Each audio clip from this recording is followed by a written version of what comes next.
RTS Info, Didier Duployer. Plus de la moitié des petites et moyennes entreprises suisses n'avaient pas retrouvé leur niveau d'avant le Covid à la veille de la deuxième vague automnale des contaminations. Un mauvais signe pour Crédit Suisse qui estime toutefois que les aides fédérales ont permis d'éviter un déferlement de licenciements. Des PME qui ne sont pas toutes sur le même pied d'égalité. Selon le moniteur suisse dévoilé par Crédit Suisse aujourd'hui, il n'y a qu'entre 2 et 5% des petites et moyennes entreprises actives dans l'industrie ou la construction qui étaient en gestion de crise aiguë à mi-septembre, contre 16% pour le reste du secteur tertiaire.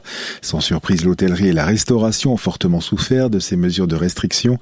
Les entreprises qui cherchent d'ailleurs à transformer leur modèle économique pour survivre, près d'une PME sur deux a ainsi modifié son modèle commercial pour s'adapter aux nouveaux besoins de la clientèle. Et un semi-confinement en Suisse est inévitable. L'avertissement en tout cas est du directeur de l'hôpital universitaire de Zurich lors d'une conférence de presse conjointe avec le directeur de l'hôpital cantonal de Winterthur. Il a dit craindre également une troisième vague dès la mi-janvier en raison, dit-il, des nombreuses infections potentielles dans les stations de ski. Alors que la Suisse a enregistré un peu plus de 4200 cas de Covid-19 en 24 heures, 4271 précisément, pour un taux de positivité de 10,4%. 103 décès supplémentaires dus à ce coronavirus sont également à déplorer.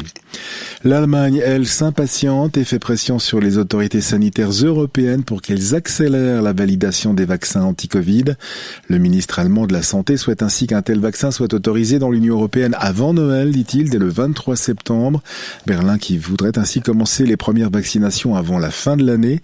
Les autorités sanitaires européennes, elles, évoquent toujours une décision au plus tard le 29 décembre pour le vaccin de Pfizer et BioNTech et d'ici le 12 janvier pour celui de Moderna, alors que l'Arabie Saoudite rejoint les États-Unis et le Canada en commençant à vacciner ses populations avec le vaccin de Pfizer et BioNTech. La Norvège, de son côté, où le taux de contamination est l'un des plus faibles d'Europe, la Norvège prolonge ses restrictions sanitaires jusqu'à la deuxième quinzaine de janvier. La Norvège qui impose toujours une quarantaine de 10 jours à toute personne qui arrive de l'étranger.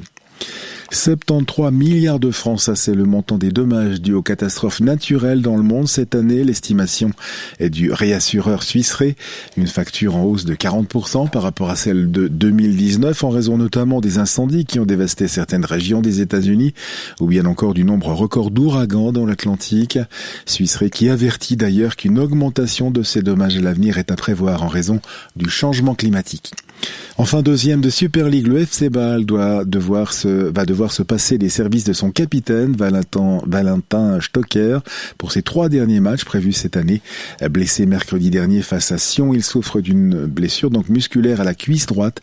Il devrait être absent plusieurs semaines. La météo avec un ciel gris et humide cet après-midi sur le Jura et le plateau, limite de la neige vers 1800 mètres, des éclaircies en Valais et des températures de 6 à 8 degrés demain. Retour du soleil après dissipation des brouillards matinaux sur le plateau. Jeudi, du soleil dans les Alpes, une faible perturbation en revanche au nord.